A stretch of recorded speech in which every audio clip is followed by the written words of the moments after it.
Discussion of Parshas Korach with a famous Mishnah in Pirkei Avos. Mishnah says, "Kol machlokes she l'shem shamayim."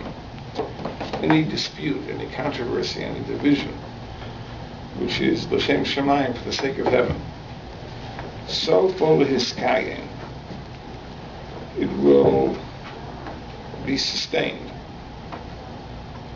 Let's see what that means in a moment. V'she'ein l'shem shamayim, if it's not l'shem shamayim, ein sefer l'hiskayim, it will not be sustained. So what does this mean? Whether it'll be sustained or not sustained. So the Bartanur gives two pirushim. The first pshat is that the participants will be sustained. Now, they'll both survive and thrive in good health. Whereas if it's machlokas, which is shalom l'shem shamayim, so HaKadosh Baruch Hu will suppress the machlokas, even though that will mean that one of the parties will die or be incapacitated in some other way. So Sofer L'Eskayim refers to the participants. If the machlokas is l'shem shamayim, then the participants are Sofer L'Eskayim. They will be sustained. But if Shlo L'Shem Shamayim, it's Ein Sofer L'Eskayim. The morale goes with this pshat. And the morale points out, from here you see how HaKadosh Baruch Hu despises machlokes more than anything else. Because every other aveira that a person does, even if a person does it regularly, continuously, on an ongoing basis, HaKadosh Baruch Hu doesn't intervene, necessarily.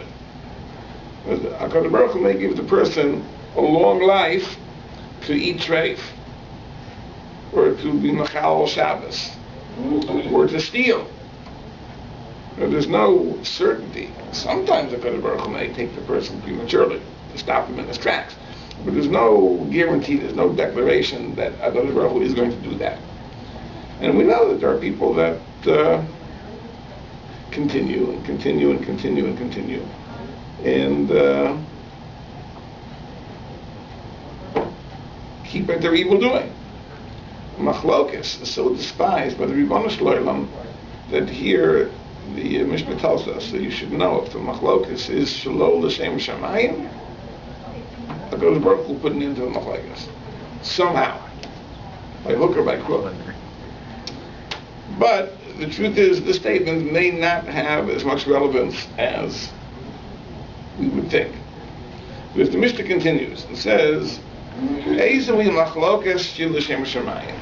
example of a machlokas which is l'shem shamayim? Zu machlokas Hillel and Shammai. This was the dispute between Hillel and Shammai. They argued in various fine points of halacha. So that's the example, the illustration of a machlokas l'shem shamayim. V'she'ein l'shem shamayim. What is the example of a machlokas which is not l'shem shamayim? Zu machlokas Korach v'chaladaso. This was the dispute of Korach. That Korach gathered his whole party to argue with Moshe Rabbeinu. So that's the machlokas, which is not l'shem shamayim. Now the morale points out that these are two extremes. Because Hillel and Shammai is the extreme of l'shem shamayim. Korach v'adaso is the extreme of shelo l'shem shamayim. There's a big gray area between Hillel and Shammai on the one hand and Korach v'adaso on the other hand. So the morale just says, shot in this Mishnah, that as a rule, there can be a mixture of motives. Well, that person can do something with Shem Shemayim, but there's also a little bit of self-interest. Or a person can do something out of self-interest, there's a little of Shem Shemayim in it too. Whereas here it was pure. The Machlokes Hillel and Shammai was pure l'shem Shemayim. The Machlokes of Korach and Hadassah was pure not l'shem Shemayim. So it could be that even though the Mishnah makes a statement, it says that if the Machlokes is l'shem Shemayim, the parties will be sustained. And if the Machlokes is not l'shem Shemayim, HaKadosh Baruch Hu will suppress the Machlokes, even if it means putting one to death. It may be that the Mishnah is only speaking about the two extreme cases. In other words, in the gray area, it's a gray area. We don't know what HaKadosh Baruch Hu would do. This we can say with a certainty. If the Machlokes is 1,000% l'shem Shemayim, the two will continue onward. If the machlokes is 1,000% Shlol L'Shem Shemayim, Hashem will live in the bud, just as He did with Korach. That's one interpretation of the Mishnah. The other interpretation of the Mishnah the Bartanur brings is that Liskayim, Sofa Liskayim means, the end of something means the objective of something. In English we also use the word end in that way. The end is not merely the conclusion. The end is the objective, the means and the ends. Sofa means that the end, the objective, will be fulfilled. That's Sofa Liskayim. If the Machlokas is L'Shem Shamayim, the objective of the Machlokas will ultimately be realized. Whereas if the Machlokas is Shlo L'Shem Shamayim, then the objective will not be realized. So let's understand, in the case of the Machlokas L'Shem Shamayim, what is the objective? The objective is to clarify the truth. Hillel and Shammai are disputing a point of halacha because they want to arrive at the emes. What is the halacha in such and such case? So that's L'Shem Shamayim. Sofa L'Hiskayim means that ultimately it will be resolved. Meaning that the objective will be fulfilled. The halacha will be clarified. And interestingly, there are 3 cases in the beginning of Maseches Edyos. The 3 cases where Hillel and Shammai themselves argued.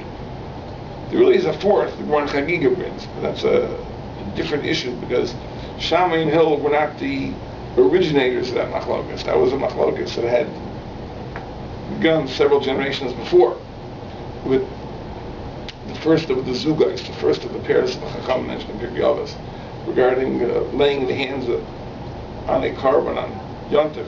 But there are 3 instances of halacha where Shammai and Hillel began the machlokas, where in their lifetimes the machlokas began. The hundreds of machlokas that we have are not between Hillel and Shammai themselves, they're between their students. There is Beis Hillel, the yeshiva that Hillel established, Beis Shammai, the yeshiva that Shammai established. They have, I think it's 250 different areas of contention. But Shammai and Hillel themselves, putting aside that one, which is mentioned in Maseches Chagiga, which was not an original machlokas, there are 3 points of halacha. And the amazing thing is that in those 3 cases, we do not rule like either of them. The Gemara says in each of those 3 cases, V'chachamim oimrim, lo k'divrei zeh v'lo k'divrei zeh. The halacha is like neither, but rather a 3rd opinion. And we pass like a 3rd opinion. The idea of Seifa L'Hiskayim doesn't mean that one will be right and the other is wrong. It means the objective will be realized. But the objective being realized doesn't mean necessarily in accordance with either opinion. Whereas they brought the issue to the forefront. And they put forward their arguments. And they sparked the debate. And they sparked the discussion. And what was the conclusion? The conclusion was both were wrong. It's like a 3rd opinion. Can the conclusion be both are right? It's to their credit. Pardon? Can the conclusion be that both are right? Well, in those instances, it's hard to imagine. Those instances we're talking about, going into details, it seems that the opinions are mutually exclusive. But the point is that it was their bringing the issue forward and starting the debate that led to the participation of other chachamim, and the conclusion was lo k'divrei zeh v'lo k'divrei zeh. The machlekes of Korach v'Adaso, which is Shlo L'Shem Shemayim. So what were they fighting about? Who should the leader be? So the objective of the machlekes, which is to win power, right, can't be fulfilled, can't be realized. So it's insight for this guy. Now the problem is this. The problem is that the Mishnah makes a very peculiar statement. If I would compare 2 people, and I would say that this person is doing something l'shem shamayim, and this person is doing something not l'shem shamayim, it would seem to be saying the following, that they're both doing the same thing, but with different kavanos, different intentions. So for example, If I would say Reuven learns Torah and Shimon learns Torah, but Reuven learns Torah l'shem shamayim, he's doing it for the sake of the mitzvah, and the other learns Torah for the sake of honor, for the sake of money, for the sake of his job. So you would say they're both doing the same thing with different kavanas. Moshe is doing it with one kavana, and Aaron is doing it with a different kavana. But in the case of Korach, on the one hand, and Hillel and Shammai on the other hand, it's not they're doing the same thing with different kavanas. They're doing different things. Whereas Hillel and Shammai are engaged in a halachic debate, trying to argue a point of halakha, determine a point of halakha. Korach is in a power struggle with Moshe Rabbeinu. I mean, what's the comparison? We're comparing apples and oranges. The truth is, you should know that Korach is raising a very, very, very important issue, an important philosophical issue, an important hashkafa issue. It isn't just a question of who should be the king. You know, sometimes you have these political campaigns, and the reporters will press one of the candidates. So why are you running? And that's the one question he can't answer. Why is he running? Because the reality is he wouldn't do anything different than the other candidate. So why is he running? He's running because he wants the job. He wants the army, he wants the perks. But usually, when you pin the candidate down, there is some issue. There is some point to his candidacy. The truth is that the Korach does raise a point. Moshe Rabbeinu sees through the point, but Korach raises a point. He says like this. He says, Rab lochem, ki chol ha'eda kulam kedoshim u'v'seichem Hashem. The entire congregation is holy, and God is in their midst. U'madua tisnasu ha'kal Hashem. Why do you raise yourself? Why do you exalt yourselves over the congregation? In other words, Korach's argument, at least that which he verbalizes, is he believes that we should have an egalitarian community. There should be no bureaucracy, no hierarchy, no leaders, no followers. Because we should be a community of equals. Everyone is holy. God is in their midst. Why do you make yourselves leaders? That's a very great philosophical question. If it's sincere. If it's sincere. But it is a very serious philosophical question. Of course, do we have to have a hierarchical structure? Must there be leaders? Must there be followers? Or perhaps we could have a situation where everyone has equal access to the Ribono Shel Olam, and Ish Kol Yashav Beinav.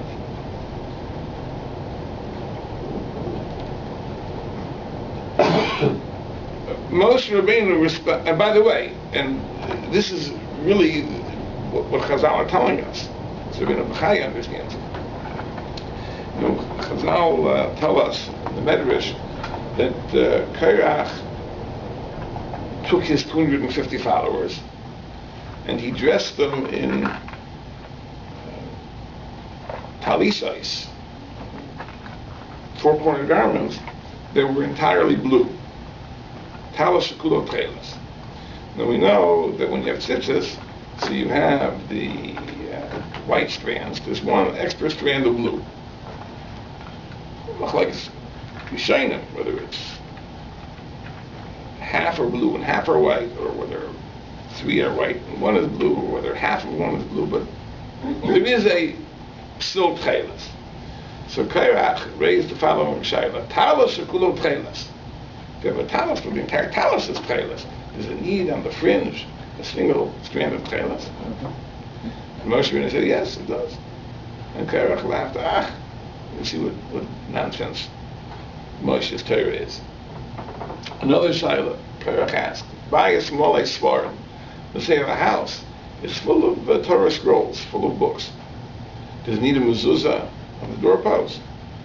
So Moshe Rabbeinu needs a mezuzah. The fact that it's full of svarim doesn't exempt the house from the mezuzah. You see how silly it is. The house is full of svarim. One little scroll on the doorpost is going to make the house better. It's hashtus. It's nonsense. So Rabbi Chaya says, what was Korach's point? Korach's point was to symbolically deflate Moshe Rabbeinu's position. Moshe Rabbeinu's position is that yes, you have a holy nation, but there's still a need for a single leader. That's like the strand of tchelas in the garment which is entirely tchelas. It's like the extra scroll on the doorpost for a house which is filled with svarim. It's superfluous, it's unnecessary. That was the point Korach was making, verbally and symbolically. What's interesting is that Moshe Rabbeinu sees through it. And Moshe Rabbeinu responds to him. And he says, listen, tomorrow Hashem will tell us who the Kayin should be. So take Machtais and offer Keteras, and there'll be a selection, and God will select the one that he wishes to serve him. And then he speaks to Korach separately. He says, what is it, a small thing that you're a Levi? You want to be a Kayin too? Be satisfied with what you have? And so on and so forth. I mean, Korach's whole argument is that there shouldn't be Kehanim, there shouldn't be Levim, there shouldn't be leaders. Everyone is holy. There's no point in anybody asserting himself over everybody else. And Moshe Rabbeinu is, the expression that the Gemara uses this for this type of argument is Ta'anochitim v'hodlo b'sayrim. Right? I make a claim for wheat, and you respond regarding barley. You're not speaking to the point.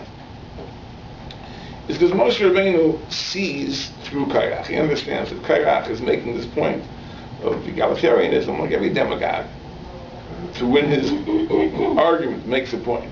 But in reality, that's not Korach's concern. So that's why it's a machlokas l'shelo l'shem shemayim. In other words, it's the same thing as Hillel and Shammai. Hillel takes a position. Shammai advances an opposing position.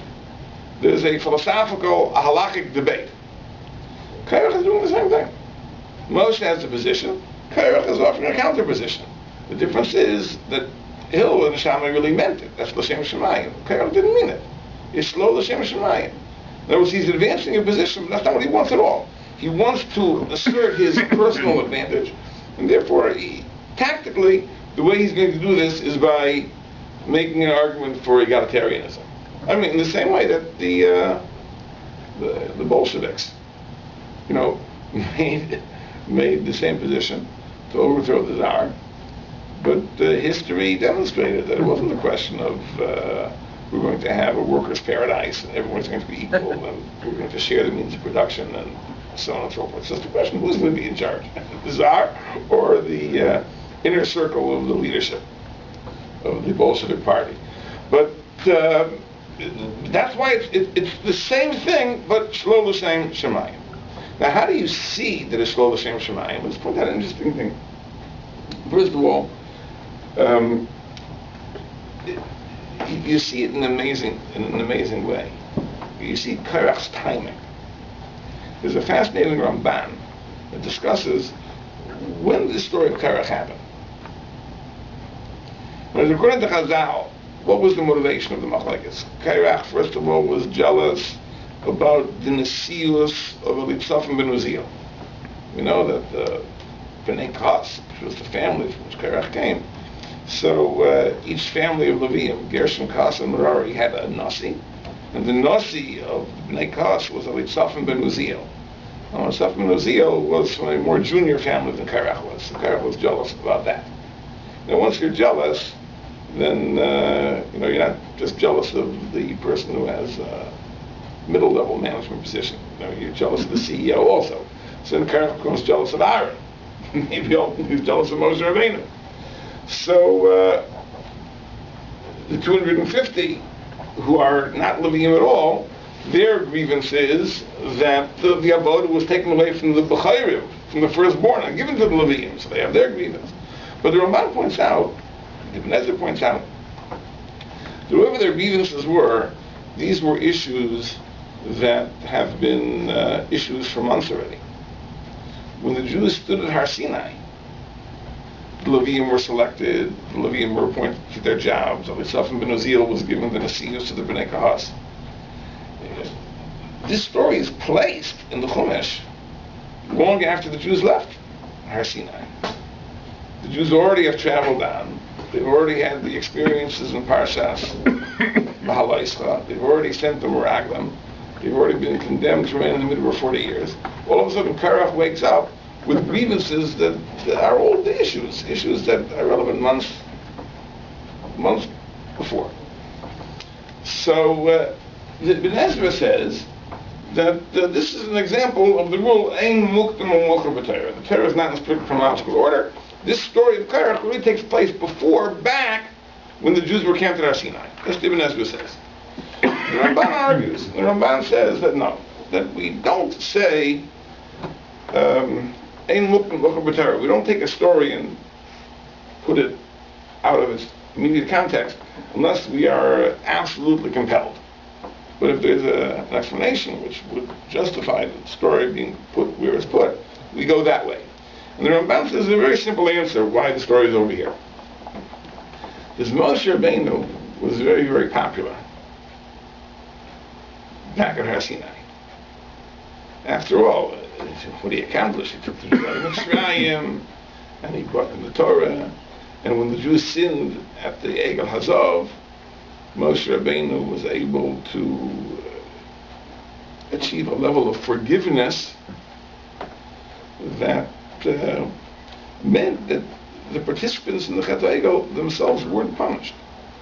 The punishment was deferred for many generations. If you don't pakti, upakad di'aleim chatasam, Chazal say that means that if I punish them for other sins, then I'll throw in a little bit for the Egel too.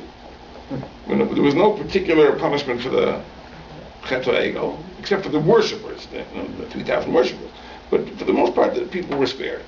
So Moshe Rabbeinu was very, very popular, very well liked. But after the Chet HaMeraglim, Moshe Rabbeinu was unable to achieve the same thing. There was a terrible consequence to the Chet HaMeraglim, that the Jews would have to wander 40 years in the desert. They would die in the Midbar.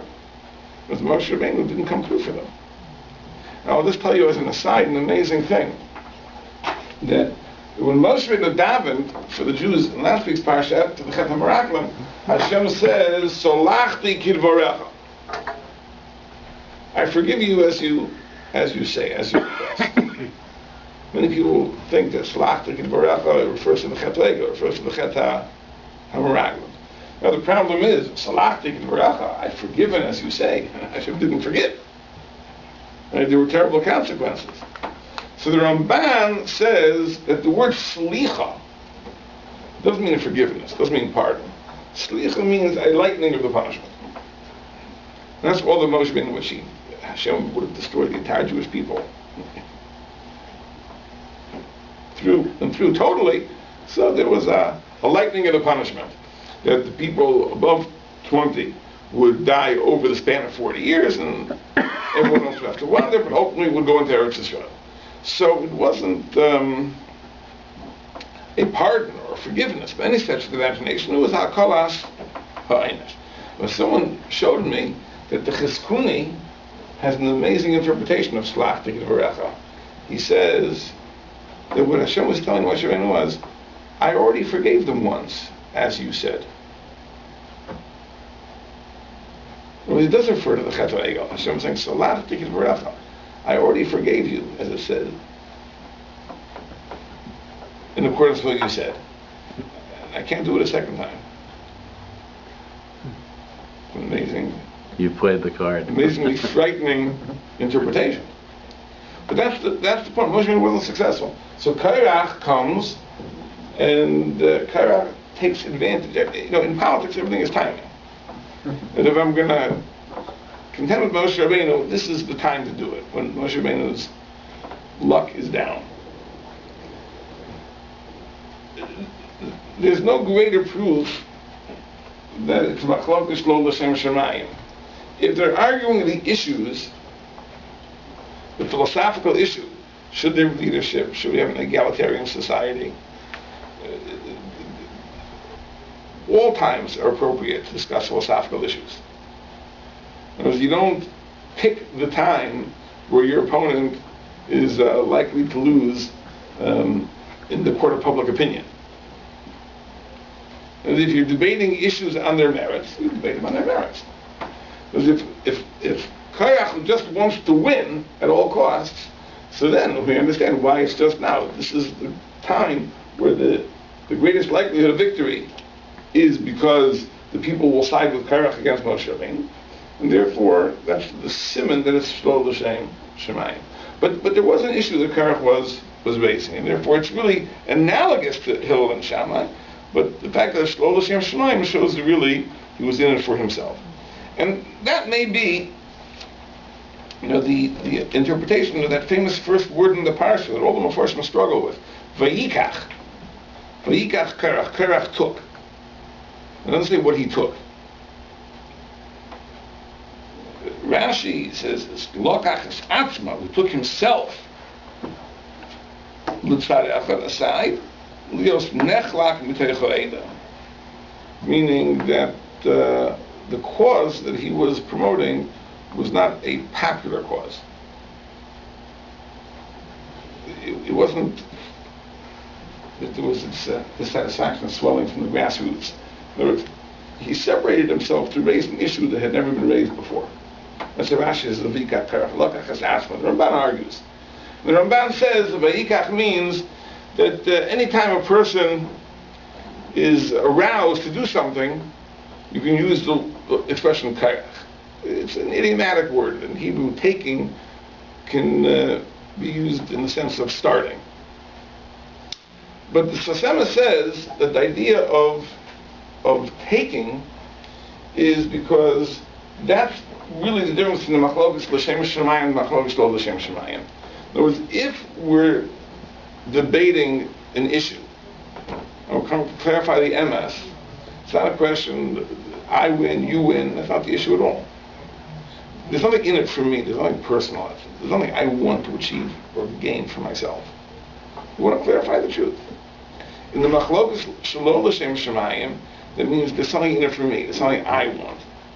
And therefore the Torah, in its very first word, clarifies that what Korach is doing is taking. Vayikach Korach.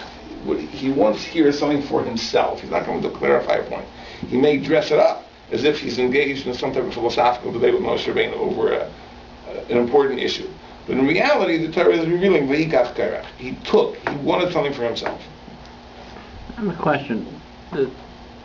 The argument that Korach has enough merit to warrant a serious discussion about ego.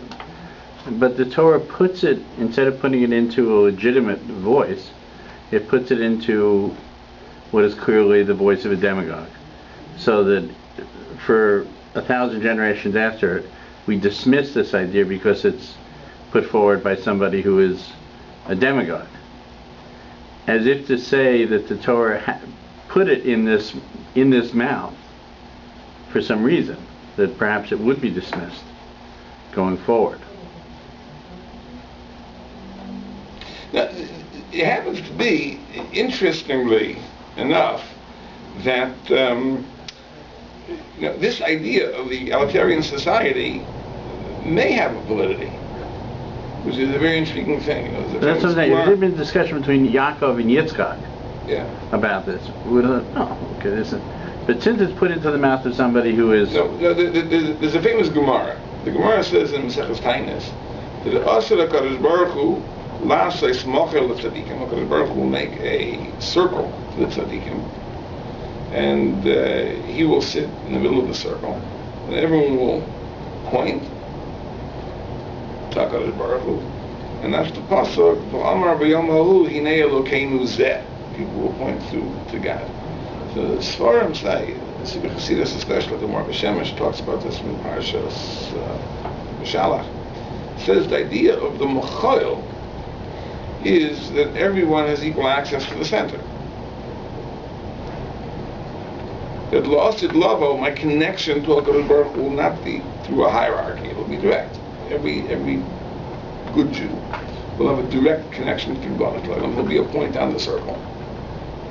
And the line that connects him to the Ribono Shel Olam will be a radius of that circle. And it won't be through a teacher and through a teacher's teacher and through a teacher's teacher's teacher, but there'll be a direct experience. He brings Pesukim from the Nevi'im that show this idea that Lasset Love, whatever, will be Nevi'im, and so on and so forth. But there is a certain truth to that. And certainly the argument could be made that's an ideal. But at this point it certainly was premature. Moshe Rabbeinu's role certainly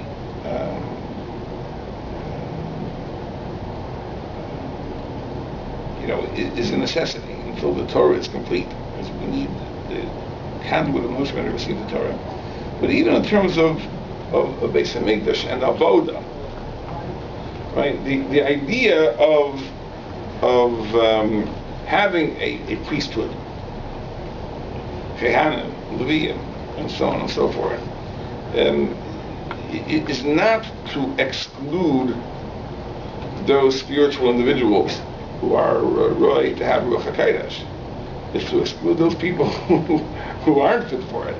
In other words, the institution of Kahuna, L'chara, is because the dignity of the Avodah demands that there are certain people that don't participate. So you're right, there may be some people that would have been Roy to be Kehanim who are excluded, but all things considered, it's still worthwhile. But in terms of the ability to access the Ribono Shel Olam, not through the Avodah in the Beis Hamikdash, but through Torah, through reflection, through meditation, etc., then it's open to everybody, and maybe in Moshe Mashiach will be that way. But at this point in time, this is something that can't be. Question? Yeah, I did. Was Korach's error less in his point about egalitarianism and more an element of denial of Hashem when he said, all of the people of Israel are holy, God's presence dwells among them, but he said, you make yourselves to be leaders. Wasn't he removing the element that Hashem made them leaders of the people? They didn't make themselves leaders, so was he more removing an element of what Hashem was doing in that situation? Is that more where his error was? An element of denial of...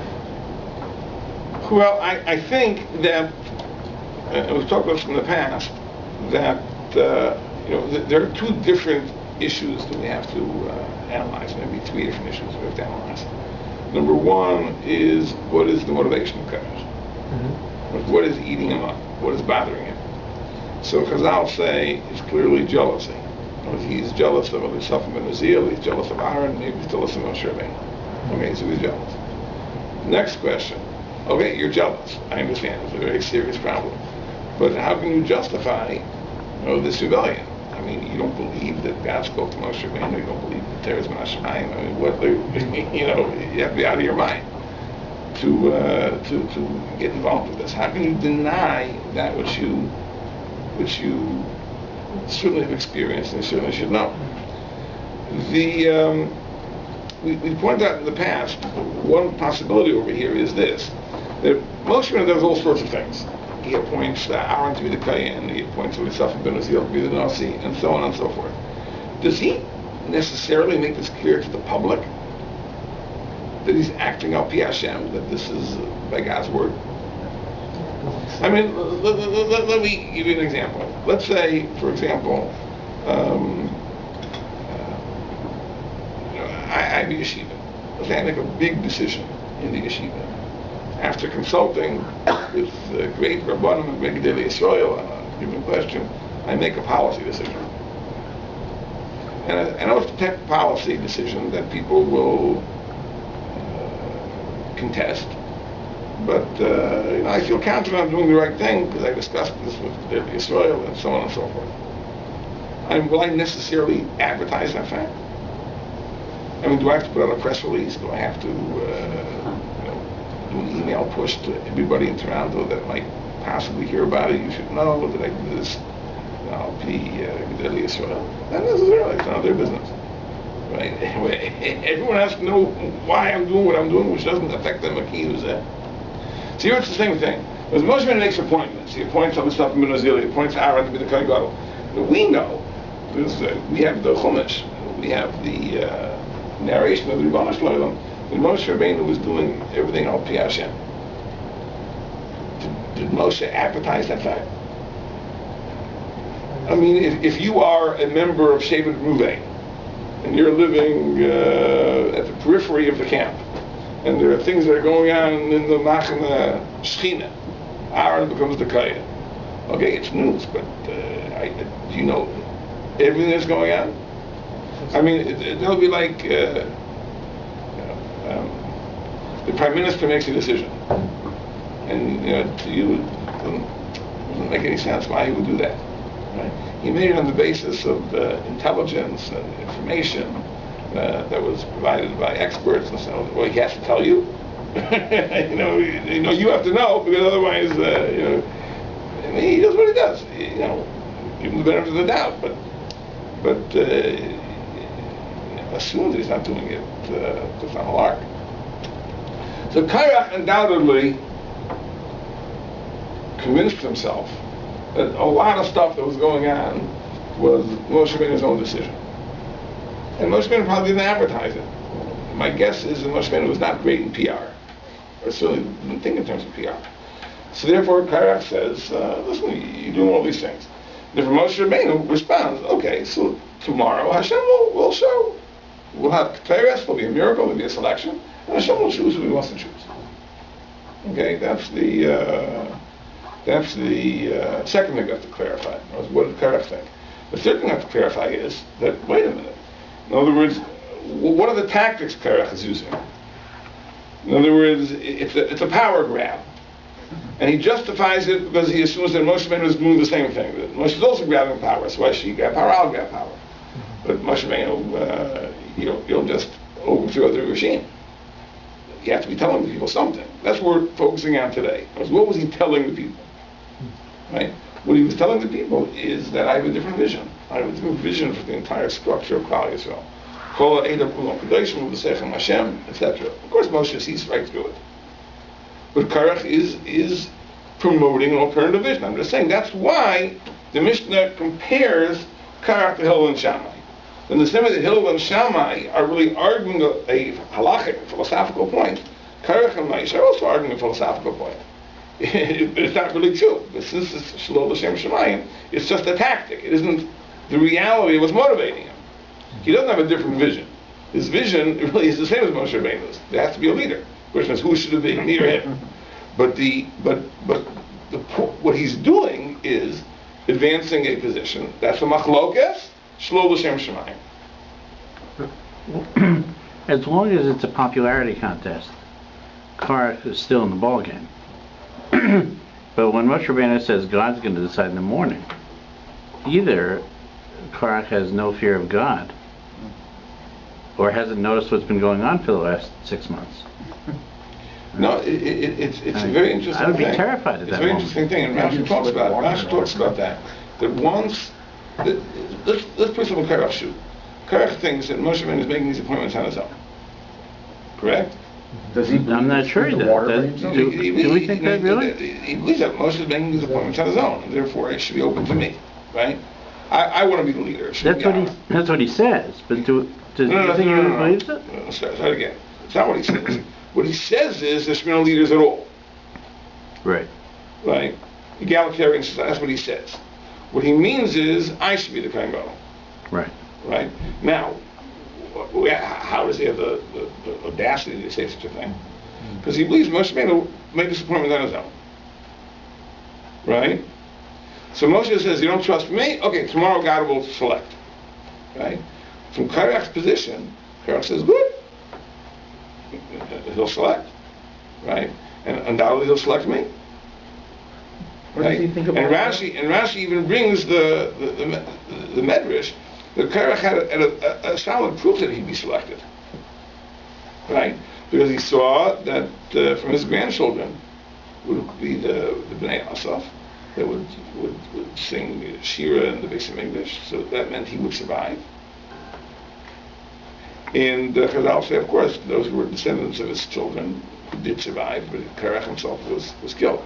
And it's also interesting that... Excuse me, why would a man of his level have that prophetic vision? Korach was a great person. You understand? Korach was, maybe I'm coming with a set of assumptions. Korach was a tremendous, tremendous person. Korach, the Rizal says, brings the pasuk Tzadik Katamar Yifrach, that the Tzadik sprouts like the palm tree. So the last letters, Tzadik Katamar Yifrach, spell Korach. Korach was a big person. I think I've told you the story before about the Yismach Moshe, Chassidus Rebbe, who was able to recall his previous Gilgulim, his previous incarnations, and he would tell his grandchildren stories about what he had experienced in his previous Gilgul. So once he was telling his grandchildren, I remember when I was there when Korach was arguing with Moshe Rabbeinu. I remember it very well what Korach was saying, and Moshe answered back. So he said, Zayda, says, you were on Moshe Rabbeinu's side. No, I didn't say that. He says, Zayda, you were on Korach's side? I didn't say either. So I was on the fence. Couldn't decide. So, but if you would have been there, you would have been on Korach's side. You would have been on Korach's side. Now let's understand. There can be many cheshbonos, and self-delusion can be answered in many ways. But let me give you one example of a cheshbon over here. Let's go back to Parashas Shmos. Moshe Rabbeinu comes on the scene, and he says, Hashem sent me to redeem the Jews.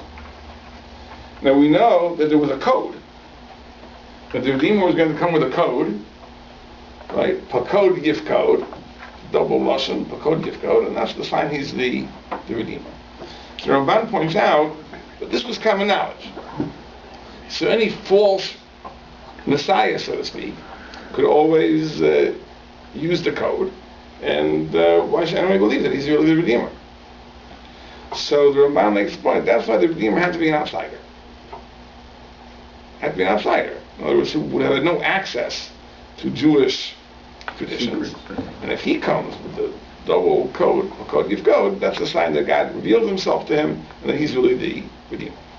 So let's do something in Korach's shoes. You don't want to, you can do it yourself. In other words, the first question is like this. If I'm as great as I think I am, because why didn't God call on me to redeem the Jews? Why did he call on Moshe Rabbeinu? I mean, that's the first question that Korach should ask himself. But now there's a very simple answer to that. On a technicality, God had to get an outsider.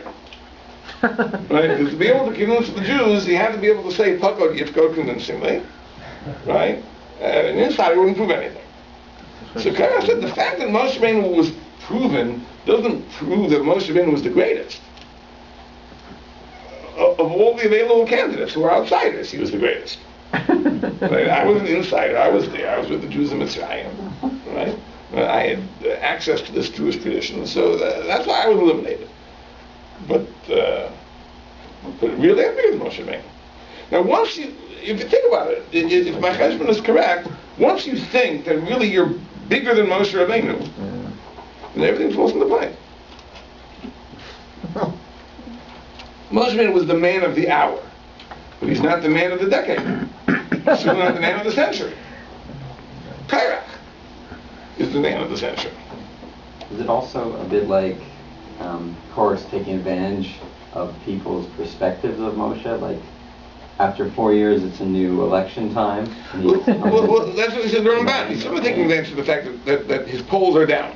Exactly. Yeah, and like right, his polls are down. But again, you see, there's strategy and there's tactics. Like in a war, right? There are your objectives, and how are you going to bring them about, right? Now, Korach knows that he's going to have to win the people over to beat Moshe Rabbeinu. So that's a question of tactics. But what is his strategy? What is his objective? What is his plan? His plan is he really believes that at least he could be the Kohen Gadol, if not, the replacement of Moshe Rabbeinu. But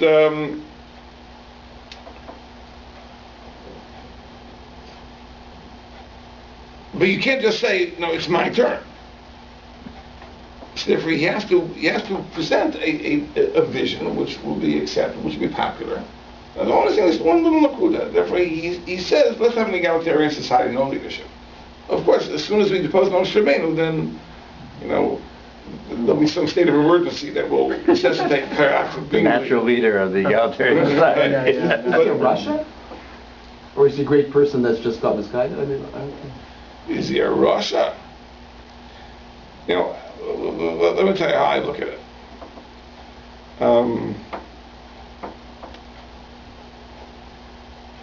Chazal say that you should be very careful when you learn something, because Shigagas Talmud Eliezer, an error in learning, if you learn the sugya and make a mistake, Eliezer is tantamount to a deliberate sin. Now, we wouldn't have said that, right? The person learns the sugya and he makes a mistake, and therefore he permits himself to do something which really he shouldn't do. So Chazal say, an error in learning is considered a deliberate sin. It's considered what? A deliberate sin. Why is it considered a deliberate sin? Because really, a person is supposed to be very, very careful, second guess himself 100 times over, analyze it again and again and again and again and again and again and again. You're always doubting himself because we're dealing with something very serious. Now, if Korach is learning through this sugya, he's thinking about the whole history of the Jewish people and everything that happened, and he comes to the conclusion that, really there's a very strong argument that I should be the leader of the Jewish people. And we should overturn the status quo. That's the kind of thing that it isn't like, the thought falls into your head and you have a few proofs and you go public with your opinion.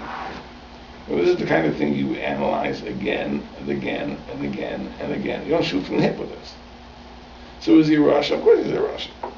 But he's a Russia because he doesn't take his responsibility seriously enough. That's wicked.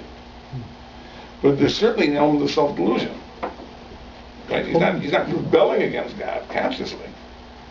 But it's a rishus to stake a position without analyzing it very, very, very, very, very, very well, 1,000 times over, just to make sure.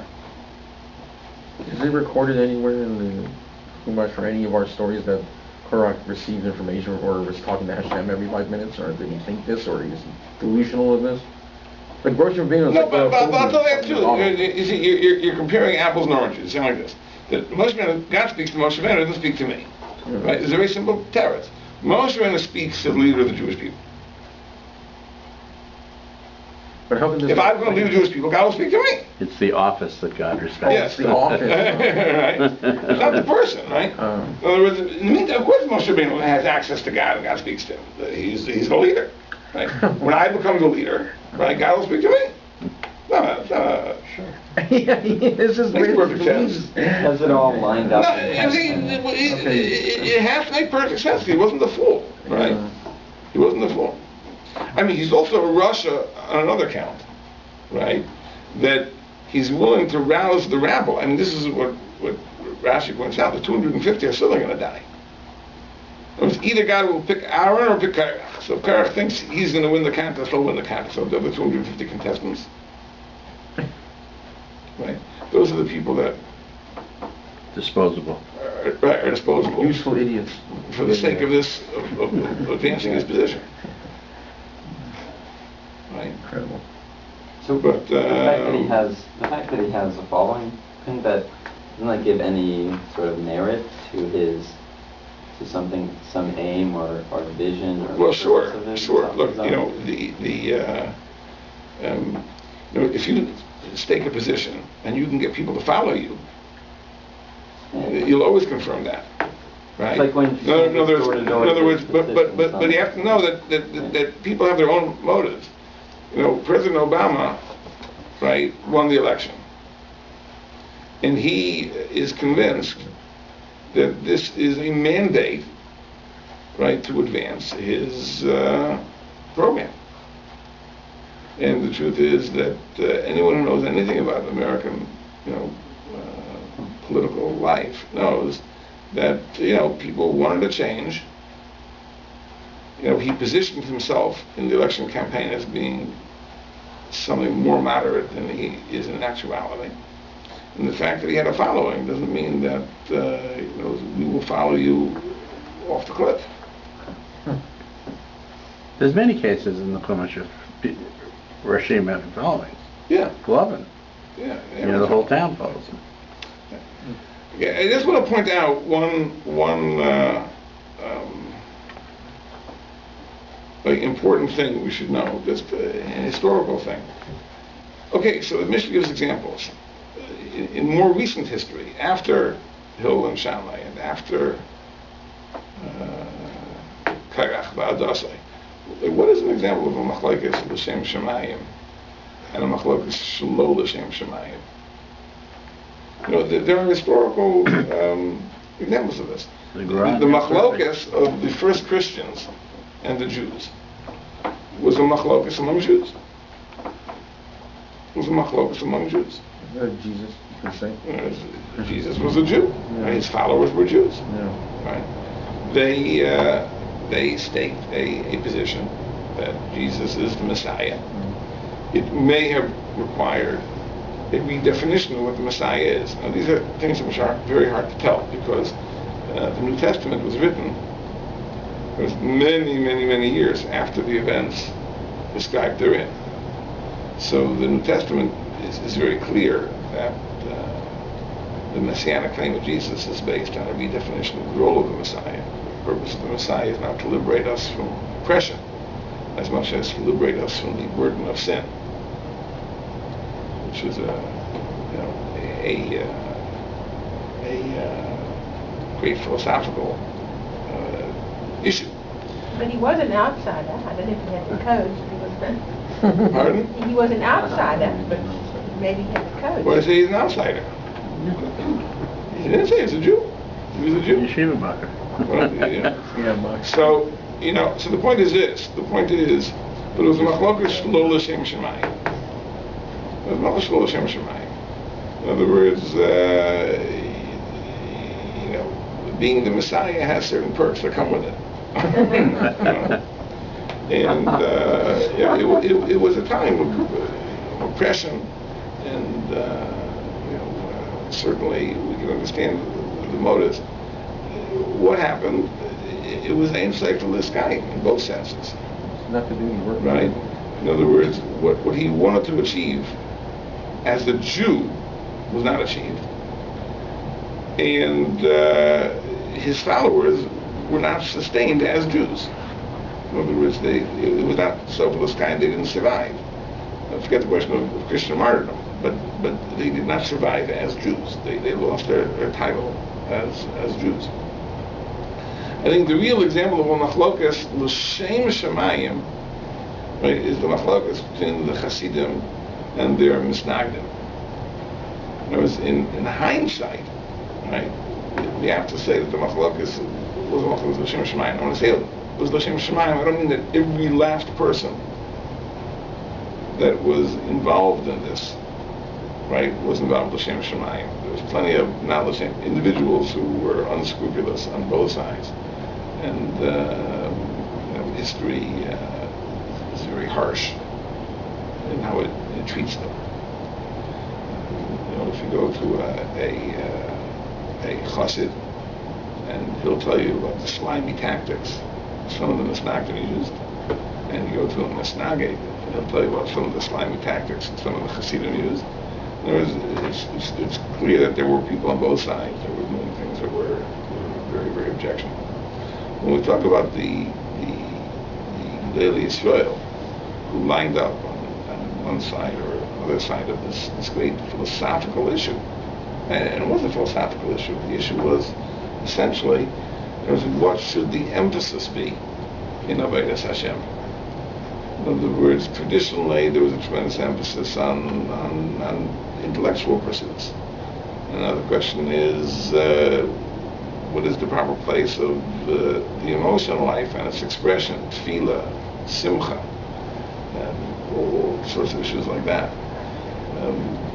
What is considered important? Who is considered important in the structure of Klal Yisrael? They're great philosophical issues. But the reality is that we know that today we live in a time of synthesis. In other words, the entire Hasidic world is shaped by the scholarship of the world of the Misnagdim, and the entire Misnagdic world is shaped by the Hashkafa, the philosophy of the world of Hasidim, to the point that, except for the most superficial differences, like the type of hat you wear, which is not a difference at all, there's a tremendous degree of unanimity in the worlds of Hasidus and non-Hasidus. So that's an example of the Machlokas L'Shem Shemayim, which is safe from the sky. It's sustained. It has a keel, it has a filament, and both sides have something that's very positive that they contribute. You have to be aware of that. So this mission is not talking about something which is just theoretical, but it's something that in the history of Klal Yisrael you find that. Sometimes when you're in the midst of a historical era, it's very, very hard to know how it's going to unfold, because we can't read people's minds, we can't penetrate people's hearts, so we don't know if it was L'Shem Shemayim, it's not L'Shem Shemayim. I think that without mentioning specific issues, I think the burning issues of the day are still unresolved issues in Chutz La'aretz, issues in Eretz Yisrael. We're going to need some historic hindsight to be able to know, but I think that with the passage of time, we'll have clarity on these issues too, whether L'Shem Shemayim or not L'Shem Shemayim. Okay, we'll hold here. Everyone have a great week.